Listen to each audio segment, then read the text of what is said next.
وہ پاگلوں کی طرح پورے مال میں بھاگے چلی جا رہی تھی۔ آنکھوں سے آنسو روانی سے بہتے، گالوں سے گردن تک کا سفر کر رہے تھے۔ دل ایک دم سے ویران ہوا تھا۔ وہ ڈھونڈ رہی تھی کسی اپنے کو، وہ ڈھونڈ رہی تھی اس کا کوئی بہت اپنا کھو گیا تھا۔ وہ تکلیف میں تھی۔ دارم، وہ چلائی تھی، دارم، وہ پھر چلائی اور چلاتی چلی گئی۔ ارد گرد کے لوگوں کا ایک ہجوم اکٹھا ہوتا اسے دیکھ رہا تھا۔ وہ اس وقت پاگل دیوانی لگ رہی تھی، اپنے ارد گرد ایسے دیکھ رہی تھی جیسے کہیں سے کوئی آ کر اسے مل جائے گا۔ دارم، وہ پھر چلائی تھی اور تبھی اسے اپنے سامنے دامل آتا دکھائی دیا۔ دامل کے چہرے پر بھی ہوائیاں اڑی ہوئی تھی۔ حریم کو سامنے دیکھ کچھ پل کو تو اس کے دل کو سکون سا ملا، اور اگلی پل وہ بھاگتی ہوئی اس کے سینے سے جا لگی اور ہچکیوں سے روتی چلی گئی۔ دامل، میرا بچہ۔ اس کی بات پر دامل کو لگا اس کا دل کسی نے نکال لیا ہو۔ کہاں ہے دارم؟ اس نے کانپتے ہاتھوں سے حریم کو سامنے کرتے پوچھا، جبکہ وہ روئے چلی جا رہی تھی۔ دامل نے ارد گرد دیکھا، کچھ پوچھا ہے تم سے حریم؟ دارم کہاں ہے؟ اب کی بار وہ چلایا کہ حریم نے سہم کر اپنے منہ پر ہاتھ رکھ لیا۔ اس کے دل کی دھڑکن تیز ہو گئی تھی، اس کے ہاتھوں پیروں سے جان نکلنے لگی تھی۔ اس کو لگا وہ ابھی زمین بوس ہو جائے گی۔ ایک طرف دارم غائب ہوا تھا اور اب دامل کا غصہ وہ نہیں سہن کر پا رہی تھی۔ دامل، وہ نہیں پتا، ابھی تک یہیں تھا، انایا بھی نہیں، وہ بھی نہیں۔ سسکتے ہوئے ہچکیوں سے وہ بولی تھی۔ دامل کو اپنی سانسیں رکتی محسوس ہوئی۔ حریم کی آنکھوں کے آگے اندھیرا سا چھا گیا۔ وہ ہوش نہیں کھونا چاہتی تھی لیکن کھو رہی تھی۔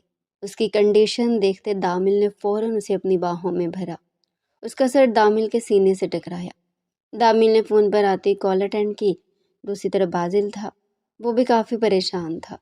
اسے بھی نرمین نے بتا دیا تھا۔ اتنی دیر میں نرمین بھاگتی ہوئی اس طرف آئی۔ دامل بھائی، سب جگہ دیکھ لیا، نہ انایا کو کچھ پتہ چل رہا ہے نہ دارم کا، وہ رندھی آواز میں بولی۔ تو حریم کی ہچکیاں بلند ہوئی۔ کچھ نہیں ہوگا دارم کو، تم حریم کو لے کر، نہیں میں کہیں نہیں جاؤں گی، میرا بچہ یہیں ہے، اسے ڈھونڈنا ہے، وہ سر اٹھا کے روتے ہوئے بولتی دامل کو بے بس کر رہی تھی۔ وہ اسے سنبھالتا یا اپنے 3 سال کے بچے کو ڈھونڈتا؟ حریم ضد مت کرو، گھر جاؤ، میں دارم کو ڈھونڈ کے لاتا ہوں۔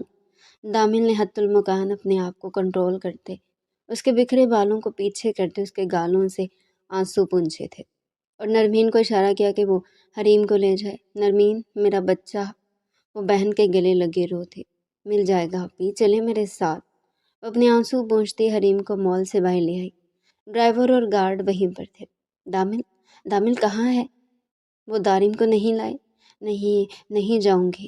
وہ پھر سے آواز کھوتی اندر کی جانب بھاگنے کی کوشش کرنے لگی۔ پلیز آپی، سنبھالے خود کو یار۔